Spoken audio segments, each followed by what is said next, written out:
கர்த்தருக்கு ஸ்தோத்திரம். இன்றைய வசனம் எபேசியர் 1:4. தமக்கு முன்பாக நாம் அன்பில் பரிசுத்தமுள்ளவர்களும் குற்றம் இல்லாதவர்களுமாயிருப்பதற்கு அவர் உலகம் தோன்றுவதற்கு முன்னே கிறிஸ்து இயேசுவுக்குள் நம்மை தெரிந்து கொண்டபடியே. எபேசியர் 1:4.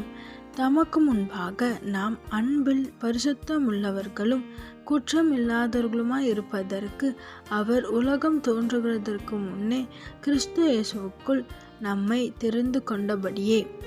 இன்னைக்கு வசனம் ஏசுப்பா என்ன சொல்றார் அப்படின்னா, உலகம் தோன்றுவதற்கு முன்னாடியே உங்களையும் என்னையும் அவர் தெரிந்து கொண்டார். ஆமேன்.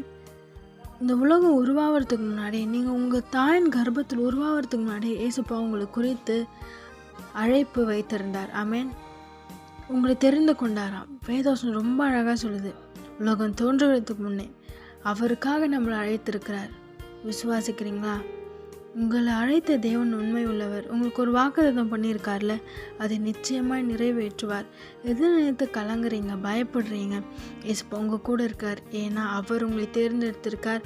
அவர் உங்களை அழைத்திருக்கிறார். நிச்சயமாக உங்களை உயர்த்துவார், ஆசீர்வதிப்பார். நீங்கள் வெட்கப்பட்டு போக மாட்டீங்க. பயப்படாதீங்க. ஏன்னா அவர் உலகம் தோன்றதுக்கு முன்னாடியே உங்களை ஆசீர்வதிக்கணும்னு முடிவு பண்ணிட்டார். உங்களை உயர்த்தணும்னு முடிவு பண்ணிட்டார். உங்களை தேர்ந்தெடுத்திருக்கார்.